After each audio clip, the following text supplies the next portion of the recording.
Susan Clark. She's an assistant professor at the Stanford University, and so very exciting work combining all these probes of the interstellar medium and magnetic fields in these cool and interesting ways, because it's sort of not obvious how you're supposed to combine them to actually learn anything. So I'm really excited to hear her talk, and I hope you all are too.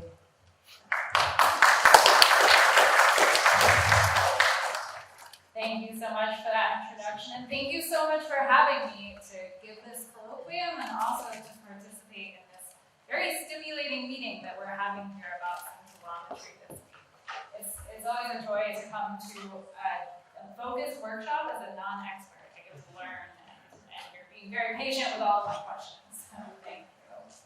I have titled this colloquium Magnetism and Morphology in the Interstellar Medium, because I want to tell you a complicated story, I think, about magnetic fields in the ISM and the various creative new ways that we can probe their influence on the galactic environment. And this is work really done with many people, but especially my fabulous group at Stanford, the Cosmic Magnetism and Interstellar Physics group. I could not possibly pick a shorter name because we just do so much interesting physics that is very broadly related to magnetic fields and the ISM. So I can't do justice to all the work of these wonderful people, but check them out online and follow their bright careers, especially in the cases of the students. My starting point for you here is that magnetism is absolutely ubiquitous in the universe. And so even if you're used to thinking of magnetic fields only in the context of compact objects like planets or stars or stellar remnants, it's also the case that there are weak, large-scale magnetic fields that pervade the space between stars and galaxies. We observe this in our own Milky Way, and increasingly we're able to observe this in external galaxies using either synchrotron emission or, as of very recently, measurements of polarized dust emission in the far infrared. And these magnetic fields affect all sorts of physics that you might be interested in for one reason or another. They are very rarely something that you can just ignore, even though many people might want to pretend that's the case. So magnetic fields play some still not very well understood role in the formation of molecular clouds and eventually stars and other structures in the ISM. They structure the turbulence that happens in the interstellar environment. They affect the propagation of cosmic rays, which in turn influence the galactic environment. And each of these processes are really still not understood at all to the extent that we would like to. And in particular, we also don't have as complete an understanding of the structure and origin of magnetic fields in galaxies that we need to have a comprehensive picture of any of these different processes. So when I give public talks, one of the motivating ideas that I give for this is often that we want to understand the birth of stars out of the interstellar medium. But when I think about star formation, I'm really not thinking of that last phase of collapsing some pocket of material into a star. I'm thinking of the full life cycle of gas that happens in the interstellar environment. And I'm wanting to understand, how is it that this ISM that spans such an incredible range of physical states, from very diffuse hot plasma down to these very cold, dense molecular clouds, how is gas really flowing between all of those different physical states? And what is the role of turbulence and magnetic fields and energy injection from the stars that we eventually form? How is all of that shaping the processes that I care about? And the magnetic field is really a big unknown in many of those steps, or every arrow of that diagram if you want. like to motivate the study of the ISM broadly is by showing some sort of cartoon that makes this point, that anything you'd like to study in the interstellar medium is really a chance to study physics over an overwhelming range of physical scales. And often there's not an easy scale separation between different processes that you would like to study, which is part of what makes the physics so rich and complicated. And I think, being at the scintillometry meeting is a particularly interesting place to make this point, because there you're probing these very small scale fluctuations in the interstellar plasma that occur over very long pathways. And so we should be able to turn that into very non-trivial constraints on the structure of the interstellar medium, in particular the plasma in the ISM. And when we think about studying magnetic fields observationally, we have a number of tools in the toolbox. And so we can measure Faraday rotation in the interstellar medium. That is that rotation of the plane of linear polarization as linearly polarized light passes through a fire-frigid medium, in this case the magnetoionic medium in interstellar space. We can measure synchrotron radiation from charged particles accelerated in the galactic magnetic field. And we can measure two tracers of the interstellar magnetic field that are available to us because of the presence of interstellar dust. So interstellar dust is the dust responsible for these probes here is roughly submicron scale grains of material that are not perfectly spherical and preferentially align their short axes, their spin axes, parallel to the ambient magnetic field. And that has two observable consequences for us. If we observe some intrinsically unpolarized background star, we measure, in say the optical or the near infrared, we measure a linear polarization that is imprinted by the selective absorption of these magnetically aligned dust grains on the light between the star and our telescope.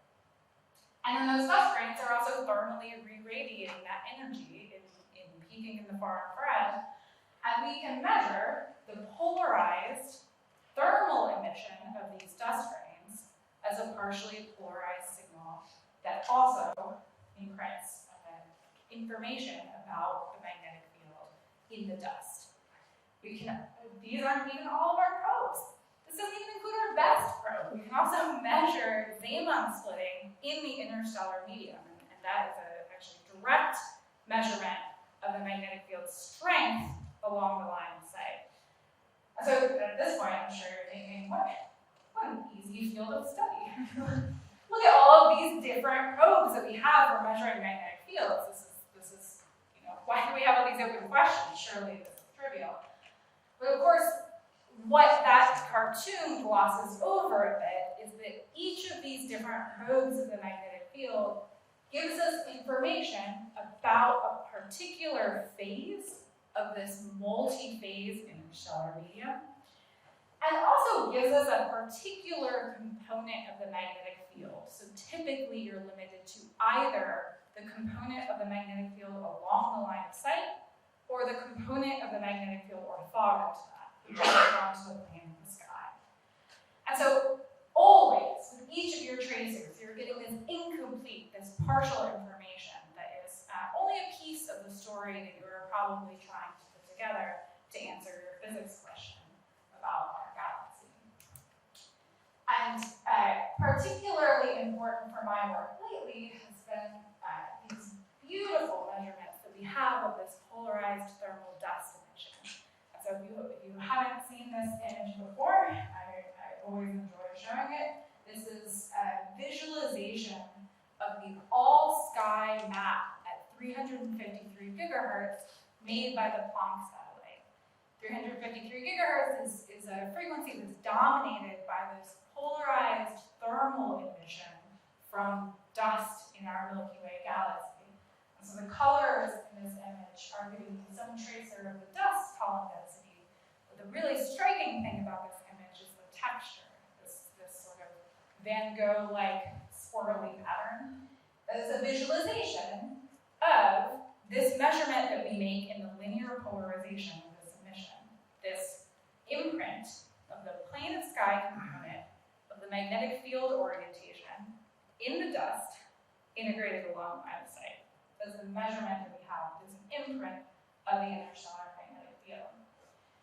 And Planck made this actually not entirely to study the wonderful magnetic interstellar medium. And if there are cosmologists in the audience, you probably know this by a rather more horrifying name, which is the polarized dust foreground to very faint polarized cosmological signals that you might be out here searching for. And so this is famous to you because there are polarization signals that we expect to be encoded in the polarization of the cosmic microwave background. But this very bright dust emission that is bright at the same frequencies where we want to make those cosmological discoveries is one of the impediments to making a detection of the inflationary signal that we expect to be there, and it complicates our searches for other cosmological signals. And so the age-old saying is that one person's treasure is another person's foreground. Clearly, the state of the field here is that we are going to need to understand the magnetic interstellar medium, foreground, extremely well if we're ever going to be able to make certain cosmological discoveries. And so this is my pitch for the early universe cosmologists not to tune out and leave the room. This is really relevant to all of us, right? The more we can understand the magnetic interstellar medium, the better we can actually clear the way for this sort of cosmological discovery. And this works vice versa, because I get to use these beautiful, very sensitive measurements of the polarized dust emission that we might be making for cosmological aims. But the other part of the story I want to tell you today is that in addition to these traditional probes of direct properties of the magnetic field or its imprint in various components, there's also a real wealth of information encoded in the morphological structure of many different tracers that we have in our image space data of the interstellar medium. So we make maps in this field of the diffuse dust and gas emission at many different wavelengths. And there's real rich physics in the morphological structure of these maps. This is a place where the information content is not just contained in the power spectrum, right? The interstellar medium is not a Gaussian random field. And so one of the things that we can do here is ask what sort of clever ways can we come up with to quantify this information and then ask physics questions about it. And one particular tracer that I have used and continue to use because it's extremely useful for this sort of investigation, that was nice, is the 21 centimeter emission from atomic hydrogen in our galaxy. And so this video is showing you that H1 emission from the Arecibo radio telescope. This is the GAFA H1 survey. We just had a talk in the conference using some of these data. And so panning across your screen right now are all right ascensions. This is just the sky overhead of the Arecibo telescope. And then fading in and out in the RGB image here is motion along the line of sight, back and forth, relative to the rest frame 21 centimeter line. So you're seeing the Doppler shifted. You're seeing emission as a function of Doppler shifted velocity as you move sort of back and forth in the depth in this video. What always strikes me about this movie in particular and these data more broadly is that there is so much structure in this gas that is encoding information about the physics of the diffuse interstellar medium. And it's just left to us to be clever about extracting that morphological information and making discoveries with it. And so I will refer to these data a few times today, but I hope to convince you that in particular there's information in these data about the magnetic field and also about the phase structure of the interstellar gas. And so one of the thrusts of my research group right now is to develop quantitative descriptions of ISM morphology in different tracers, and then use it to interrogate our data in new ways, to ask new questions about multi-phase magnetic interstellar medium. One of the early successes, I suppose, in this line of thinking was to take exactly the data from that video and ask if you quantify the orientation of linear structures in that H1 emission data, how do those orientations compare to our measurements of the local magnetic field orientation? And so I wrote some algorithms to quantify linear orientation, which we've just heard being used for very different purposes in this conference. And I compared it to tracers that we had at the time. So first starlight polarization, and then the release of the Planck data to this polarized thermal dust emission that we have. And so the top panel of your image here is the texture in that image is this measurement of the orientation of linear structures in the H1 emission data.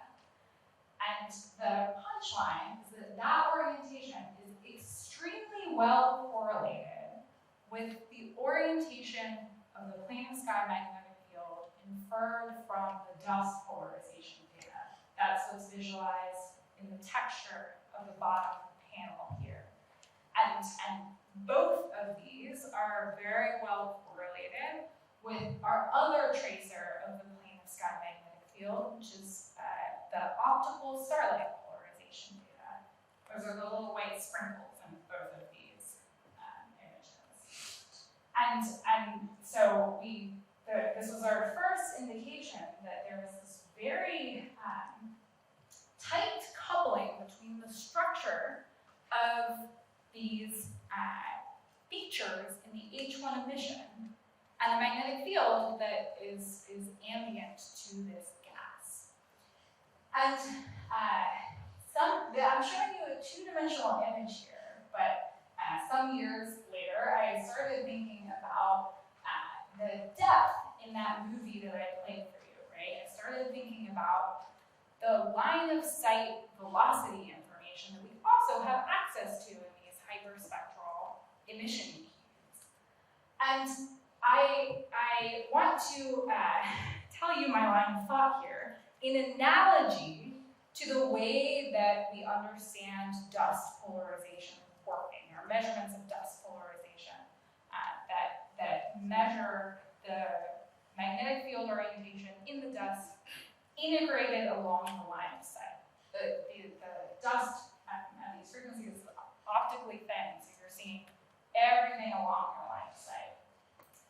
And what that means is that I can think of this polarized dust emission as being the sum of however many little dusty emitting regions, that are sitting in some sort of magnetic field. And so this is my pitiful cartoon to show you dusty regions as these little squares sitting in a magnetic field orientation, which is indicated by these little arrows.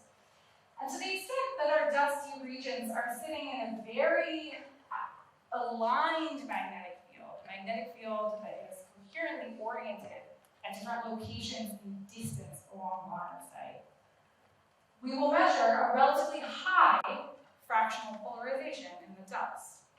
Whereas if we have lines of sight where the dust is sitting in differently oriented magnetic fields along the line of sight, those lines of sight will tend to be polarized and have a lower fractional polarization. Right?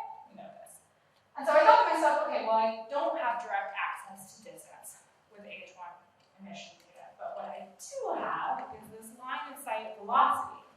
And we know that these structures that are well aligned with the local magnetic field are very prominent in narrow channel maps of emission. So think a few kilometer per second wide channel maps of emission. So we're measuring the orientation of these linear structures, right? So I thought, okay, well, I'll take what I have. And maybe it's the case that even though there's no one-to-one mapping between line of sight velocity and distance, maybe it's still true that sight lines where the H1 orientation is very aligned along the line of sight velocity, maybe those are more highly polarized regions in the dust emission. And maybe the more disordered H1 along the line of sight corresponds to these more depolarized lines of sight in the dust.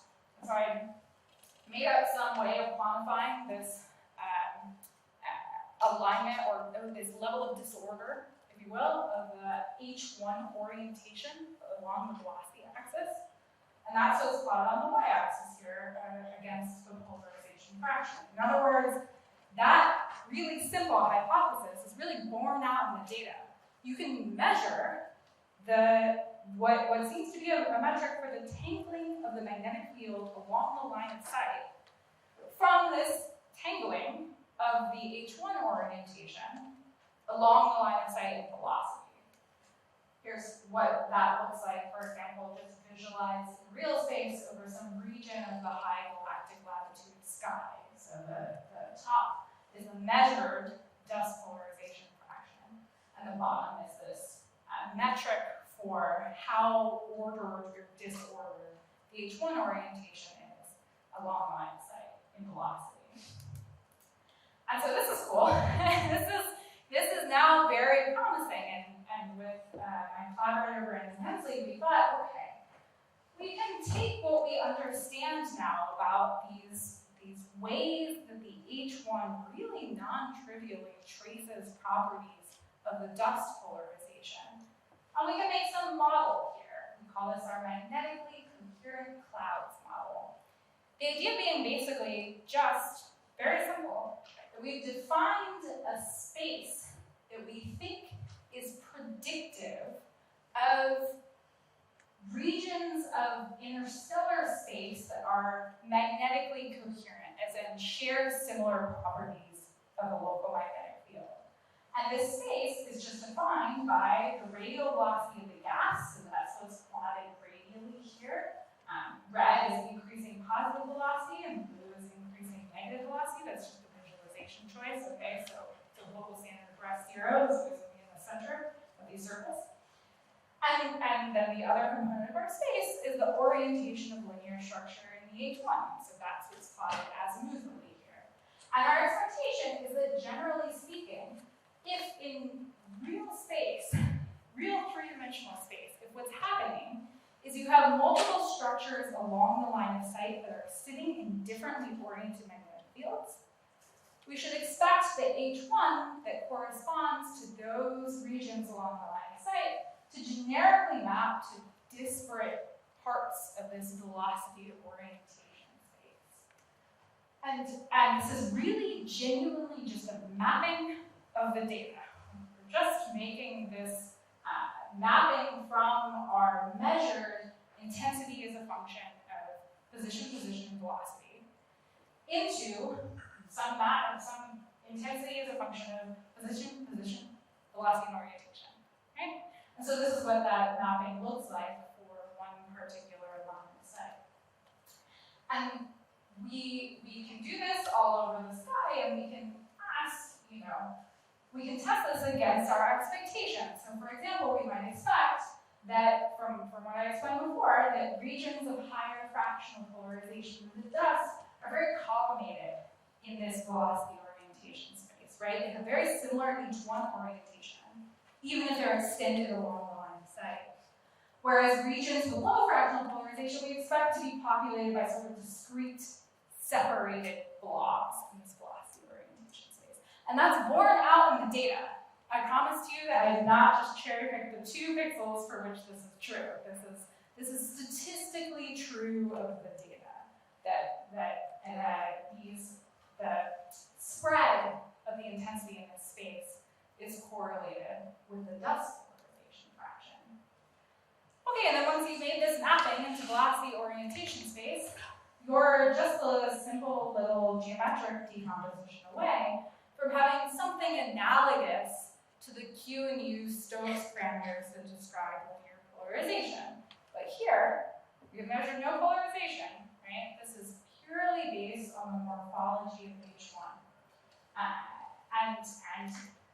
You can do this, not just for one single image over the sky like you have in the dust. You can define this mapping in each velocity channel. Each little bit of your Doppler shifted velocity along the line of sight.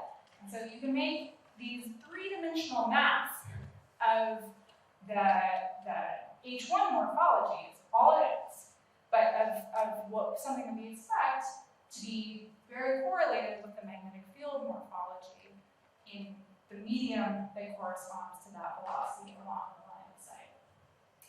And then, of course, you can say, well, how well am I actually doing here? You can integrate over that velocity axis and have a two-dimensional map that you can compare directly to your measurements of dust polarization, right? Because dust polarization always giving you that whole line of sight, so that interval is very analogous to your broadband dust measurements. So here I'm showing you on the left these H1 morphology-based maps of the Q and U parameters of linear polarization, the top two rows, and then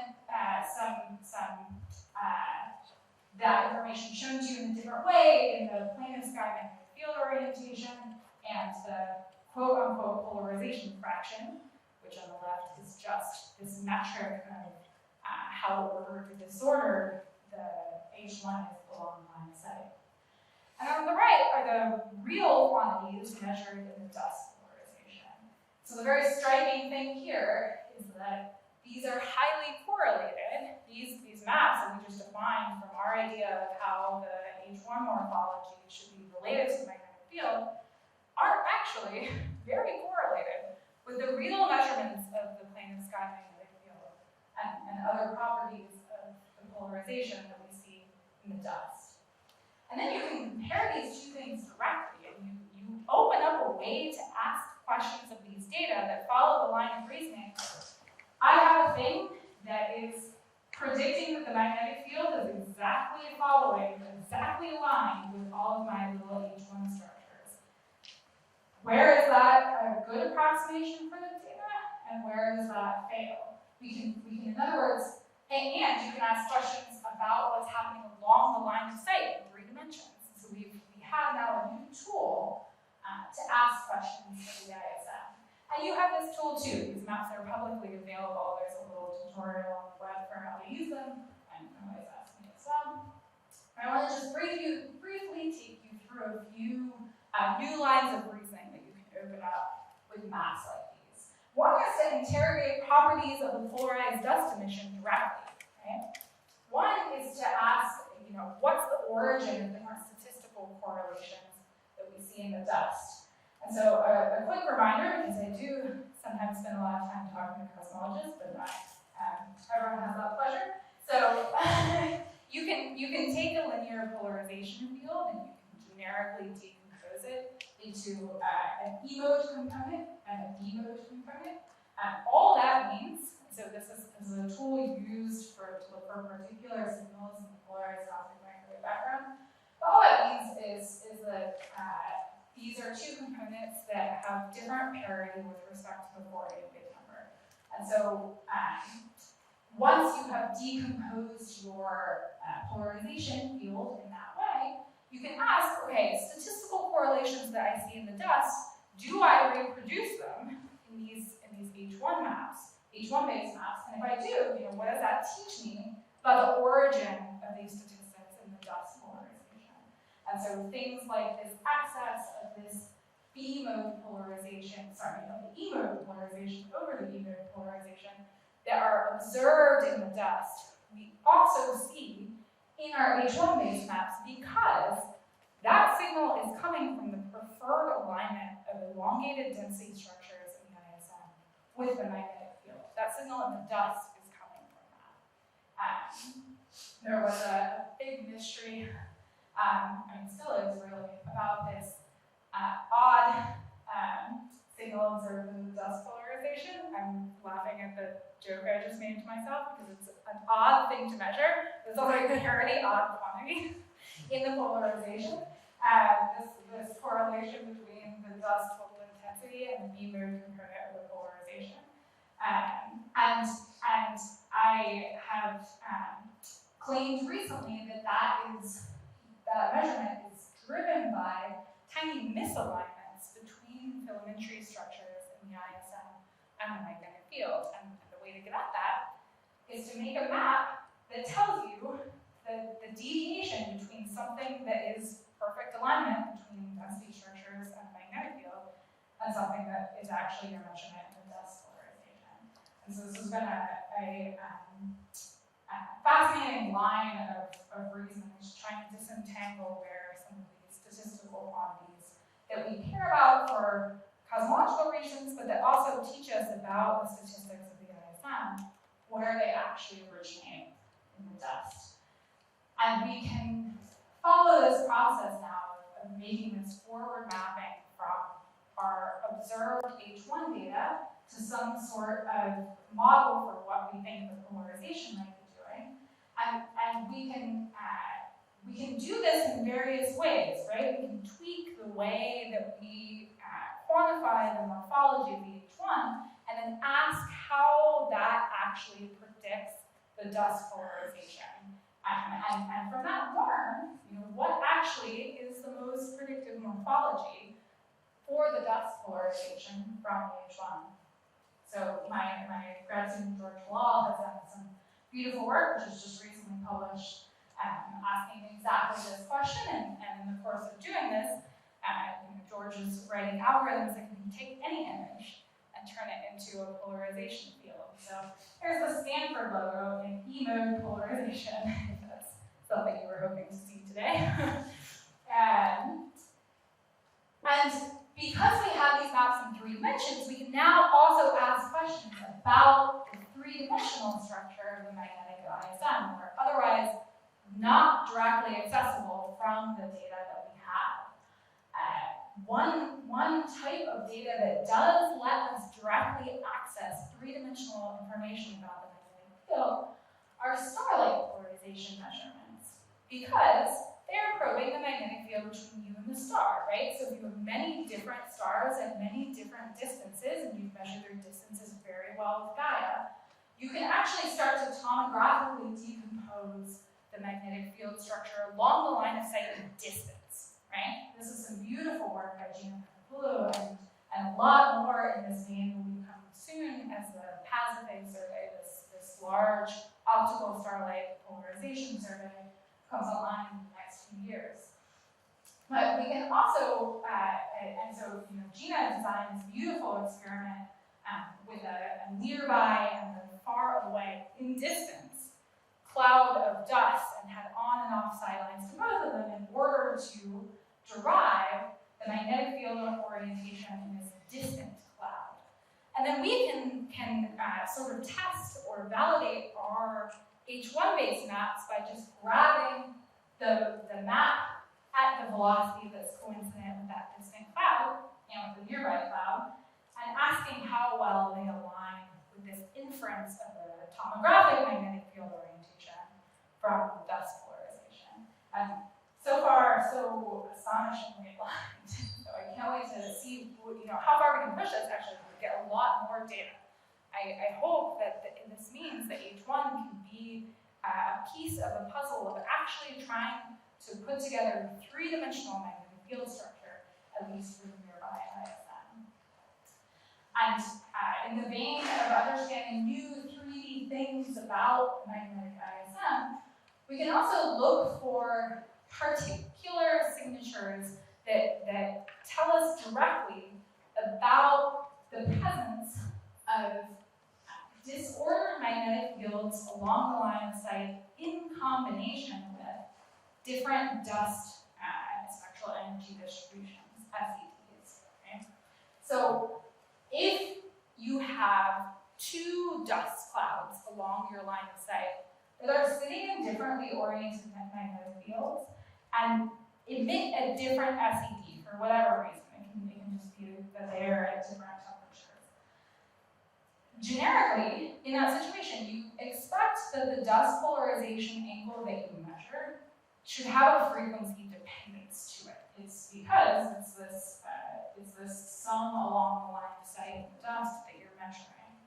And we can look for that effect if we can isolate sight lines in the ISM where we expect that to be particularly prominent. So for example, sight lines in the ISM where we have evidence from the H1 that there are two clouds along the line of sight with very different magnetic field orientations.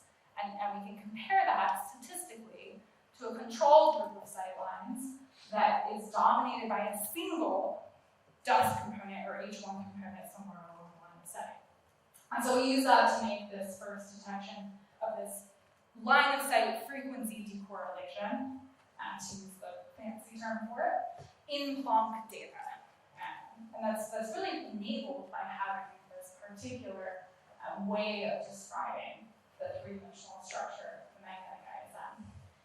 Now I want to mention here that there was some debate in the community at some point about what the origin of these magnetically aligned structures in these thin spectral channels of H1 emission, what the actual origin was.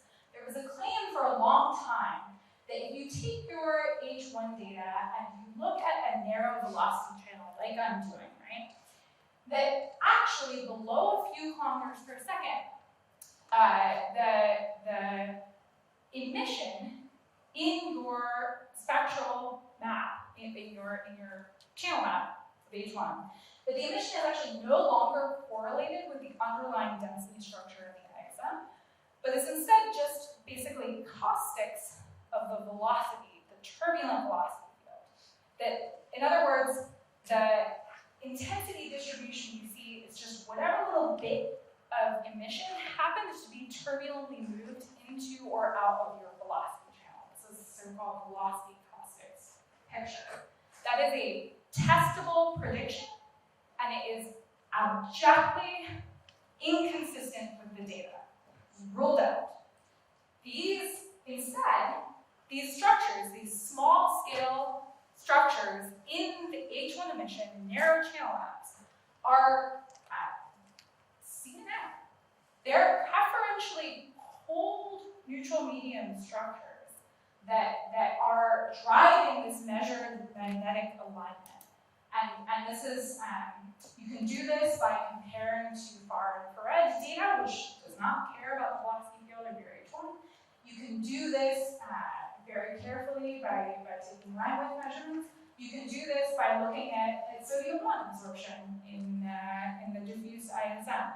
All of these different tracers are consistent with the picture where this small scale, narrow channel map emission is really dominated by cold, dense components of the neutral ISM. And so this is important because it changes your physical picture of what you're going to infer from this magnetic alignment, right? This is not an alignment with the velocity field. This is an alignment with the density field, with these cold, dense structures, relatively dense, okay, that are forming in the diffuse H1. And this is also pointing to an exciting line of reasoning, because you might then want to ask, okay, well, how much is my morphology of my H1 emission actually encoding information about the phase structure of my gas, right? H1 in general is this thermally bistable medium, right? We talk about a warm neutral medium and a cold neutral medium in the H1 because there are these two stable points in our density temperature phase diagram at constant pressure in the ISM. And that's borne out in all sorts of beautiful data. And so my grad student in Chile has been leading some really beautiful work where we quantify the morphology of this H1 emission in some way, and we compare it to really beautiful measurements of the actual phase distribution of the gas from absorption line measurements toward background quasars. And the way that we have quantified the spatial structure of the H1 emission is to use something called the wavelet scattering transform. So this is our cartoon of this transform applied to actual H1 emission data.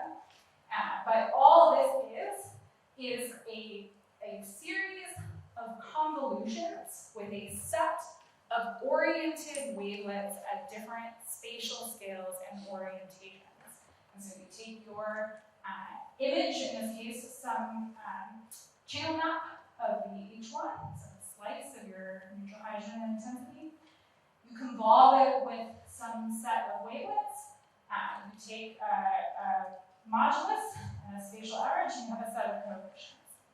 You take a modulus and then convolve with another set of oriented wavelets, and now you have another set of measurements that probes the interaction, the morphology between two different scales at two different orientations in your image. And so if this looks vaguely to you like the architecture of a neural net, that's because this scattering transform was developed by mathematicians to study or to understand some interpretability out of the architecture of convolutional neural nets. Nothing in what we're doing here, there's no training, there are no weights being learned here. We are just using this as a set of interpretable coefficients that we can then use to quantify very flexible different morphologies in the IXM. And so just to give you an example, we can take these coefficients, we can tweak them in some way and make a synthetic image to get sort of an intuitive picture of what different sets of these coefficients mean. And so here I'm showing you two sort of particularly interpretable coefficients.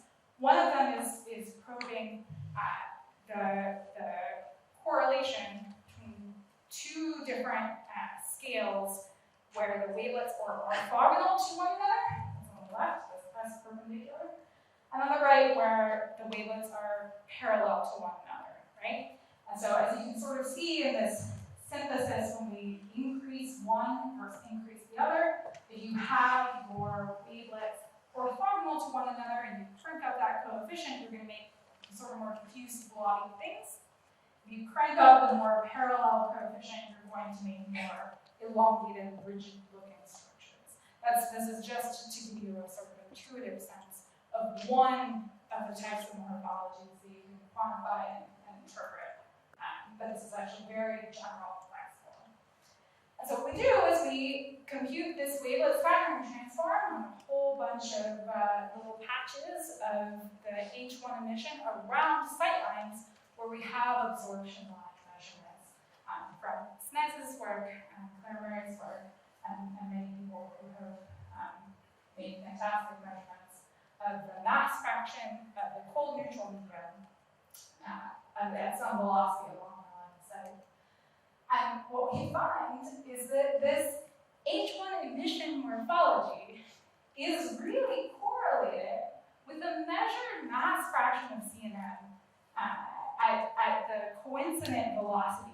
So when you're comparing a particular measurement of the CNN fraction at the same velocity where you're taking your slice of emission, right? So I know that this is just showing you a big correlation matrix, but the simple statement to make here is that those structures that are more parallel across scales, so things that are more filamentary, are positively correlated with your fraction of CNN. And the more diffuse body stuff is actually anti-correlated with CNN. But that is sort of cherry-picking two things that already follow our intuition for these diffuse linear structures, being the things that are more CNN-like. There's actually a very rich morphological structure that is quantified here and that correlates with the CNN fraction beyond what I just said. And so that points to a really interesting direction here, right? We've always done our phase separation of H1 emission spectrally. You know, we fit Gaussians to the emission along the line of sight, or we stick to silence where we have these beautiful absorption measurements. But there's information also in the morphology of the H1 emission. And so to the extent that that's orthogonal information to the spatial information, we can really do a lot better with separating the cold and warm components of the medium and really starting to study in more detail the phase structure of the neutral medium of the ISM. And in general, I think I really want to emphasize to you that morphology can be this wonderful window into the multi-phase ISM because it's a tool for linking different tracers before you have a model for how exactly they should compare to one another in some physical property. So I'm always inspired by different work that people are doing, for example, to compare low radio frequency polarimetric data that we have, for example, with LOFAR, to observations that trace a very different medium or can, including H1 emission and the polarized dust emission from Planck. You can also do this, of course, with H1 from our fantastic Arecibo survey. And not quite ready for me to stick it in this colloquium, but coming soon to the archive, I hope, within a matter of weeks. Minjue and I have a new constraint on the magnetic field structure across these neutral phases of the ISM. So between the CNN as compared, between the cold neutral medium as compared to the warm neutral medium. And you can ask me about that later, but I can't wait for that to be out in the world very soon. And finally, I want to come back to this fantastic workshop that I'm attending this week, because this radio wave plasma scattering is also occurring in the multi-phase magnetic ISM. And really one of my purposes for being here is to see what connections we can make between our understanding of the magnetic ISM and its structure and these really beautiful scintillometry measurements that you all are making.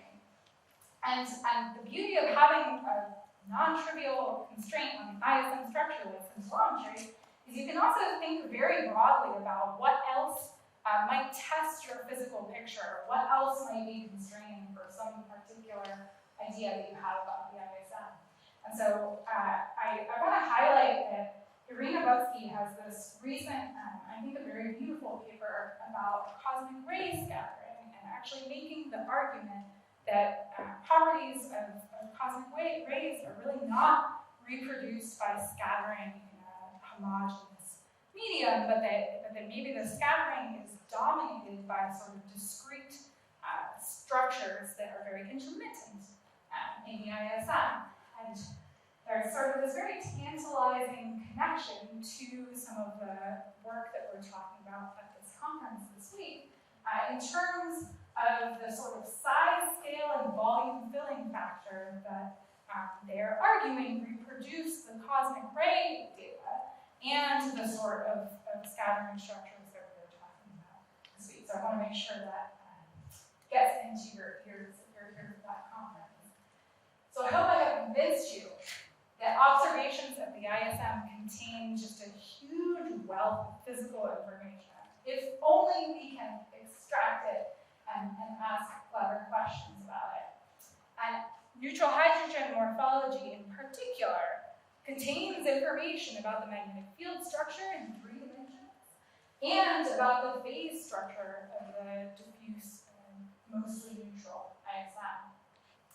There are many different motivations for doing this work, but one of them is that this is also clearing the way for looking for faint signals in the polarization of early light from the universe. And I would love to talk to all of you about new ways that we can use these data to ask questions about the physics of the magnetic ISM very broadly. So thank you.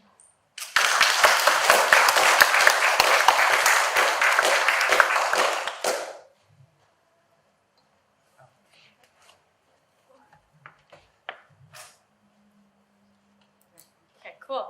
So, are there any questions for Susan?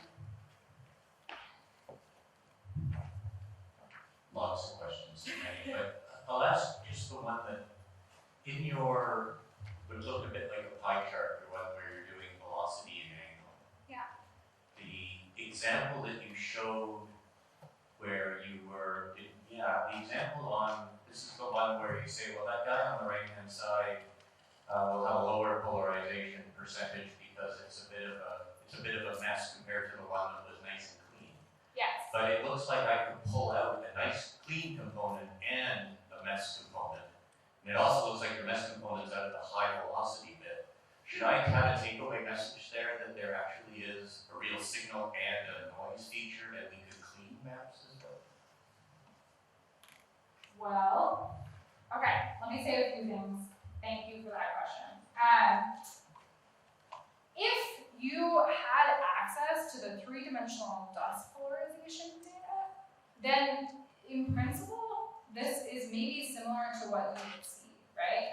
And you could really say, okay, give me all of the dust that's within, between 50 and 100 parsecs from me. Give me only the polarized emission from that layer. And yeah, my hypothesis would be that that's correlated with whichever region of your H1 emission is at the coincident velocity of that dust emission, right? Now, when you look at this diagram, you're also right that some of this emission is at pretty high velocities, right? And what's directly being mapped here is the H1 intensity, which means that I'm making this assumption in the model that the polarized intensity that we predict from the H1 geometry is correlated with the local H1 intensity at the same velocity and in the linear structure that you're making this measurement of, right? And you might say, well, that is a decent assumption for the nearby H1 that you know is extremely well correlated with the dust column density, right? But that's probably a bad assumption for example, high velocity H1 that might well have a much lower metallicity, much lower or close to zero dust content, right? And so there I would say that a sightline that had some truly high velocity H1 gas is probably going to make your correlation worse. And so we've explored that. We've explored basically as you integrate to larger and larger absolute velocity, does your correlation keep improving, right? And most of the correlation with the dust polarization data is within the first few, 10, 20 kilometers per second, and then you really get some diminishing returns. But that should also depend on your sightline. So some sightlines you might need to go farther to get sort of optimal correlation with what you measure in the dust. And that's telling you something about where the dust is in velocity space, which is cool. So another one in the back, I think. Yes, great. Okay, thank you very much for this beautiful talk. You mentioned around this correlation between the morphology and the B-field or the phase. I'm just curious whether there's a characteristic physical size of these structures, and do you see the trends or it's at all scales? Oh yeah, that's a fantastic question. Yeah, okay, so anytime you pick an algorithm that is going to measure some linear structure, you're also picking a spatial scale, right? And so here, the structures that we're most sensitive to when we do this measurement of the orientation of linear structures and compare to the magnetic field, the structures are degree or longer extended on the sky, and in general very thin. So maybe even unresolved by our ASIAA observations. And so there's always an error bar by the unknown distance to the gas, but if you put the H1 at a distance of 100 parsecs, that's spatial resolution for the gas that we're looking at here. And so that's actually one reason I'm excited about using metrics like this wavelet scattering transform that actually let you be a little more flexible about your scale dependence and make measurements simultaneously across a range of scales, right? Because then we don't have to pick a priori what our algorithm is most sensitive to. And then we can explore actually how much information is there that's genuinely, multi-scale, as opposed to it's really just the smallest scale little structures that give you the most interesting information. And I think that's still a bit of an open question. Thank you. Great talk, Susan. Great talk, Susan. One more time. Fantastic talk, Susan.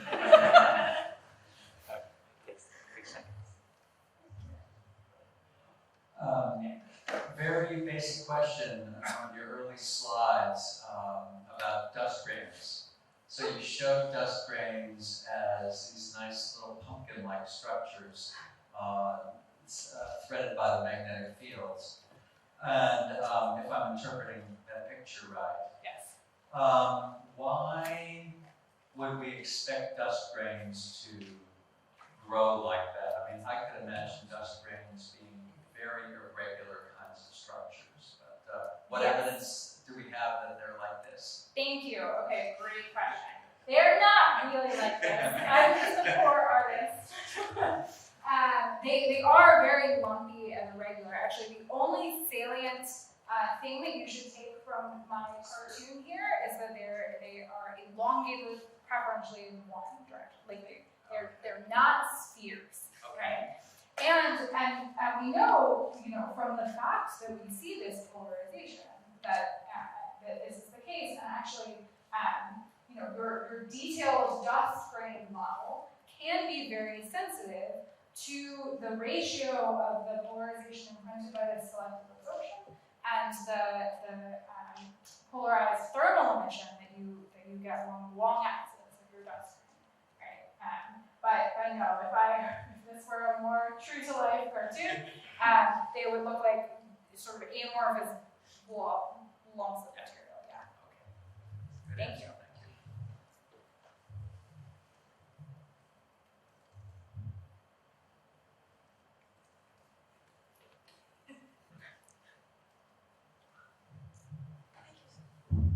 Great talk, Susan.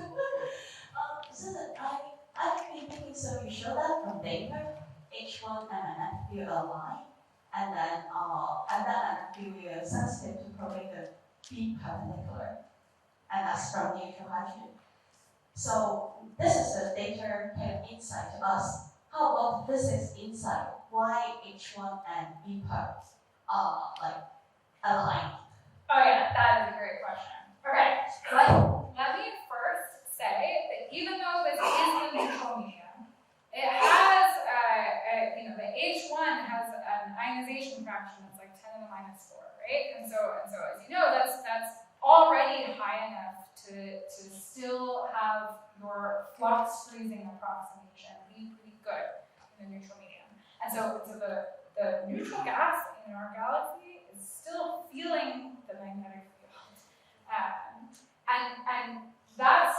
And so all that gets you though is that you shouldn't be surprised that generically that gas is also going to move in the magnetic field moves and vice versa, right?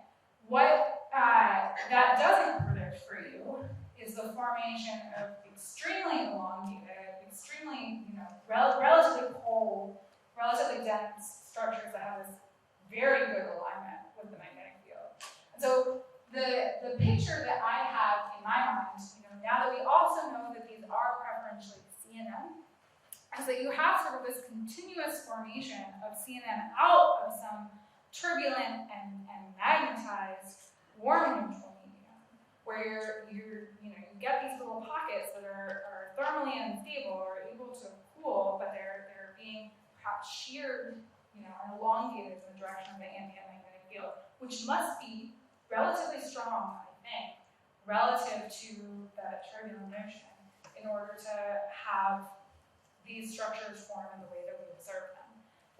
it would be wonderful if we had extremely high resolution, extremely multi-phase magnetic simulations of the ISM to do some sort of detailed comparison of that expectation to theory. That's a little out of reach for now, but I hope someone will be inspired by these observations to go after it. Yeah, thank you. Thank you, Susan. Can I ask just a quick question? Do you mind reminding us what is the kind of scale, physical scale we're talking about of the stone and the two lenses and Yeah, sure. Yeah. So like I was saying, like if you at high galactic latitudes, if you put your gas at a fiducial 100 parsec distance, the spatial resolution of the ASIAA data is just about 0.1 parsecs or a little higher, or yeah, a little smaller. And then these things are pretty elongated in the sky, or these little CNM structures. So they are relatively small relative to the extended medium that we know is responsible for the bulk of the column, right? And so I was over lunch saying to someone another part of the picture I have in my mind actually, which is that these little cold H1 structures, I think of them as sort of tracers of the ambient magnetic field in a much larger volume, right? Which must be the case in order for me to see this correlation between the orientation of these tiny little CNM structures that don't dominate the column and the polarized dust emission, which is showing the whole column, right? And so that actually, I am teasing the release very soon of this result, of this result. This work led by Milky will be out very soon. But this is one of the things that's really constraining for that, is this idea that the cold H1 structures are still very correlated with the magnetic field orientation integrated across the whole column. Yeah. thank you so much. Filaments or sheets? It's very hard to say from the data. I've thought about this a lot actually. Like, is there a way to directly settle this question in these data? And it's hard. They're little wispy things. We can't rule out that these are sheets.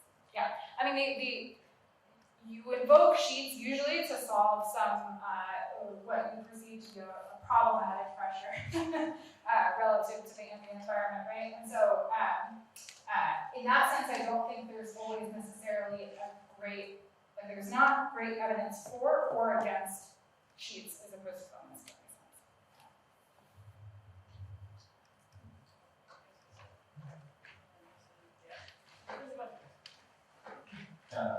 Excellent talk, really fascinating ways of combining multiple data sets and making sense of this. I have a question about, since you mentioned Zeeman splitting, are there real measurements of Zeeman splitting in H1? Yes, not nearly enough of them. Right. So, and I would love to talk to people who are working on fast about what more can be done. But yeah, in particular, we have a wonderful set of absorption line Zeeman splitting measurements in the H1 from ASIAA. So these are background quasars against which we're measuring the absorption. And the beauty of that for someone who studies the diffuse ISM is that those sightlines are randomly selected for you because the quasars don't care about where your ISM sightlines are. But we have so few measurements of that incredibly useful tracer Yes. anymore.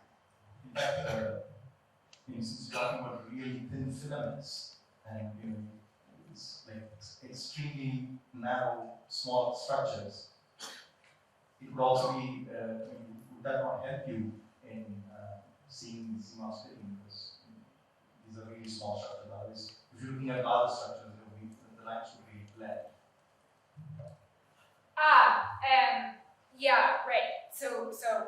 you're saying that the absorption component where you make your Zeeman splitting Yes. measurement is a comparable scale to absorption. So that's right. Yeah, that absorption is happening in these blobby little Zeeman structures. Yeah, exactly. But these still Zeeman structures. Yeah. Thanks. Can I ask a question? Somebody give me the mic. Wonderful talk, Susan. I know you focus mostly on our galactic plane data, but is your group working on using this technique to investigate the magnetic environment around the galactic center? Oh, yeah.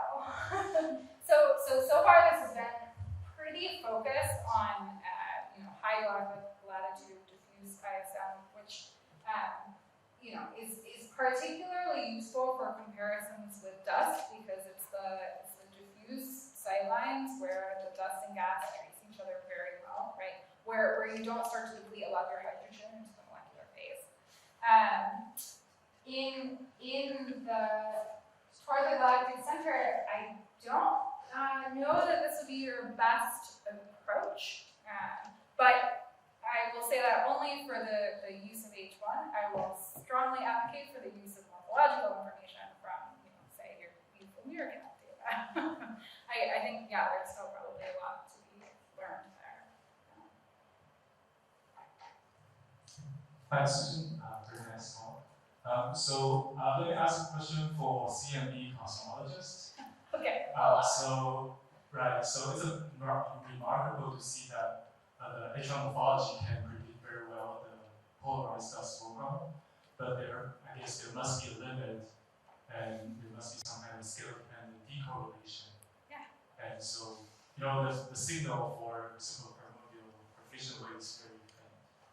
So, from what you have learned so far, could you comment on what would that limit of foreground be, and how well can that be suppressed such that the primordial signal would be dominating?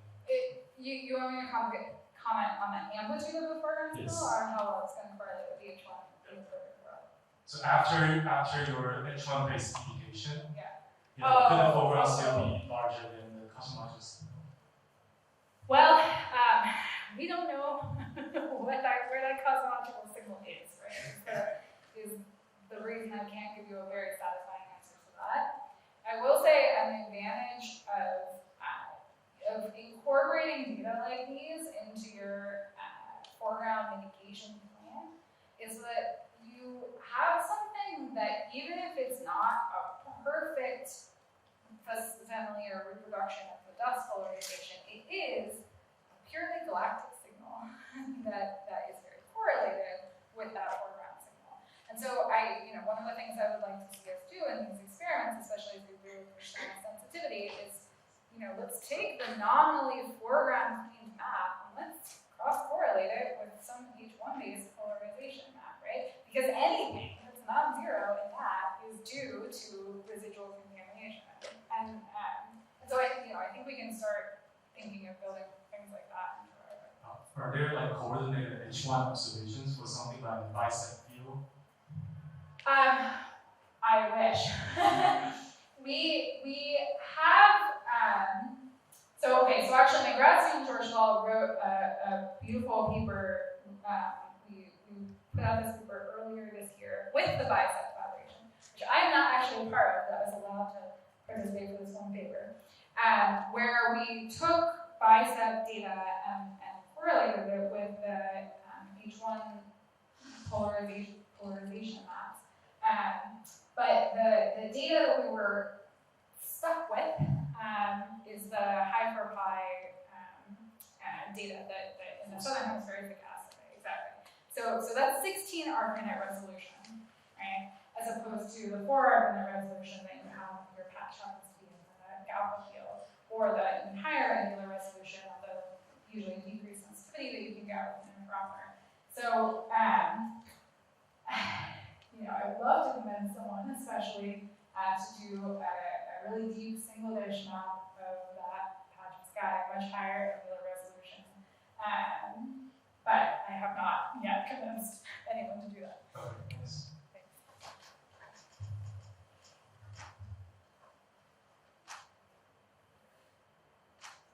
One from the online people.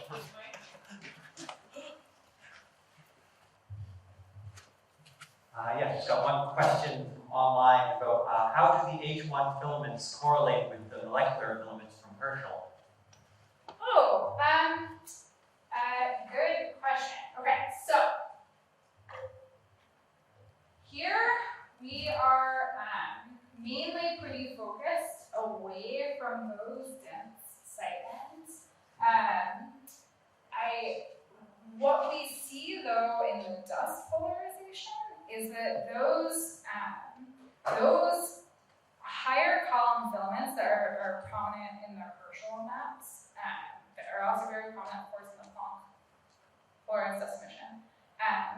What you see statistically is that the dense molecular filaments are preferentially orthogonal to the sort of surrounding dust polarization measurements. And so the picture is that the diffuse side is having this beautiful alignment between the filamentary structure and the magnetic field.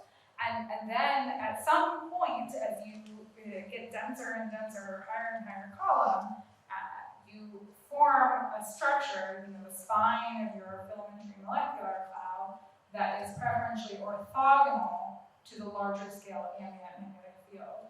And so, I would expect that the H1 is doing a good job of tracing only sort of the outskirts of that picture. But this is inspired a lot of thinking about what that observation should be telling us about the evolution, the formation of those dense molecular filaments and their relationship to the ambient magnetic field. And I think there's a lot more to do there, actually. Especially, Herschel is a beautiful data set. Planck is not high resolution compared to the beautiful information that we have on the structure of the molecular clouds. So what we really need to do that better are large maps of high angular resolution dust emission far infrared, which we can't do from the ground. We don't have SOFIA anymore. And SOFIA couldn't really do it anyway. We need ideally a polarimeter in space that's operating in the far infrared. Awesome, thank you.